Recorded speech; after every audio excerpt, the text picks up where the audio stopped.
Saya tanya pada Anda, kalau Anda bisa menghafal Quran, benar menghafalnya, masuk surga tidak?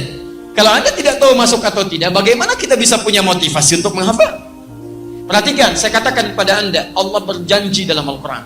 Allah berjanji bahwa orang yang benar menghafal Qurannya, benar menghafal, nanti benar itu bisa mengamalkan isinya, benar menghafalnya, maka bukan hanya masuk surga, Allah akan hiasi dia ketika masuk surga dengan perhiasan yang membedakan dengan yang bukan menghafal Quran. Demi Allah saya katakan, berusahalah menghafal Quran, karena Anda akan mendapatkan hal yang berbeda saat Anda masuk surga insya Allah. Janjinya ada di Quran surah ke-35 Fatir ayat ke-33, paling kiri sebelah atas. Jannatu adnin yadkhulunaha. Awas, ada golongan para penghafal Quran yang masuk ke dalam surga Aden. Yang paling indah di dalamnya, awas, lihat baik-baik. Di dalamnya yuhallawna fiha min asawir. Mereka akan dihiasi dengan perhiasan-perhiasan yang sangat indah di dalamnya. Nanti tafsirnya ada di At-Tirmidzi nomor hadis 2915. Ketika seorang penghafal akan diminta naik ke surga, Masya Allah, maka nanti ada firman yang mengatakan, waqra waqar. Saat Anda naik ke surga, bacakan bacaan Quranmu yang biasa engkau bacakan saat di dunia. Setiap dibaca, naik. Setiap baca, naik. Tiba-tiba Qurannya mengatakan, ya Allah, lihat baik-baik. Allahumma halli. Ya Allah, sebelum naik dia ke surga, hiasi dulu dia. Bedakan dengan yang bukan penghafal. Fayulbasu ilaihi tajul karamah. Maka dipakaikan di kepalanya mahkota kehormatan.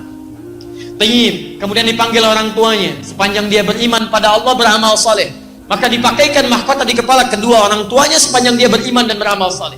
Dipakaikan oleh anaknya langsung. Ingat baik-baik ya, saat orang tua yang lain yang Anda anggap kadang amalannya biasa, pekerjaannya semacam Anda terlihat kecil dalam pandangan Anda, ternyata boleh jadi dia sedang menyiapkan ahli surga di kehidupan nanti. Ketika dipakaikan di kepalanya, Qurannya mengatakan lagi, Allahumma zidhu. Ya Allah, tolong tambahkan pada penghafal Quran, bedakan dengan fasilitator. Fayulbasu ilaihi libasal karamah. Maka dipakaikan padanya jubah kehormatan.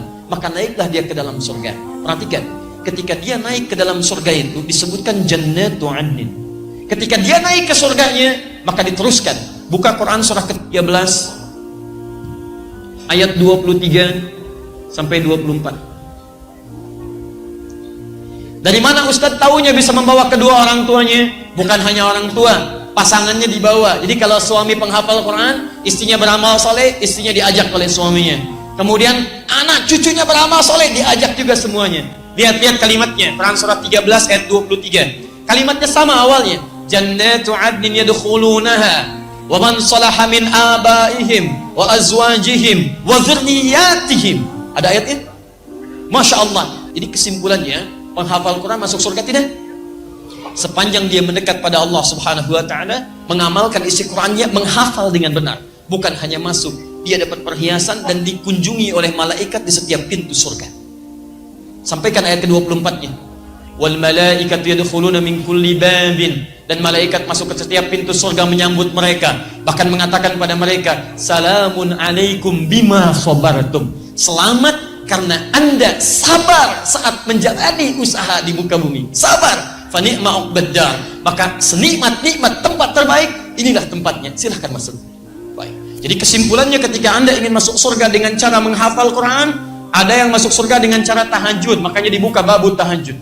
Ada yang ingin masuk surga dengan berpuasa, makanya dibuka pintu ar-rayyan, pintu orang puasa.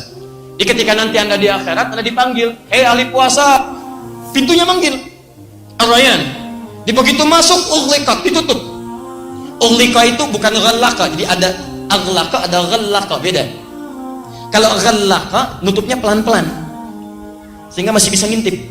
Perhatikan baik-baik. Ughliqat, ditutup. Kalau aghlaqa pakai hamzah itu seketika, tutup. Begitu ahli puasa masuk ke pintu surga, masuk semuanya, tutup seketika, tutupnya kencang. Set. Jadi tidak ada kesempatan orang lain untuk mengintip. Ada apa sih? Babu tahajud, ahli tahajud masuk, ahli tahajud. Ahli Quran punya pintu sendiri. Ayo siapkan, Anda harus punya cita-cita. Saya mau masuk surga dari pintu ini, dawamkan amalannya di dunia. Anda harus punya cita-cita, teman-teman. Yang paling hebat adalah orang yang diperebutkan oleh semua pintu itu. Semua pintu mengatakan, dan nanti Abu Bakar As-Siddiq radhiyallahu taala anhu berusaha bermohon kepada Allah dengan kalimat-kalimat Nabi, meminta isyarat. Ya Rasulullah, adakah yang bisa masuk dari semua pintu itu? Kata Nabi, saya bermohon kepada Allah supaya engkau menjadi bagian darinya. Dan berita baiknya, ahli Quran itu salah satunya akan diperebutkan oleh pintu-pintu itu. Karena ahli Quran, dia pasti rajin tahajud. Ahli Quran, dia pasti rajin puasa. Ahli Quran yang benar, dia pasti rajin sedekah. Anda belum jadi ahli Quran yang terbaik, kalau belum bisa mewujudkan pintu-pintu yang dimaksudkan tadi. Mustahil ada ahli Quran meninggalkan tahajud, mustahil. Mustahil ada ahli Quran tidak senang dengan puasa sunnah.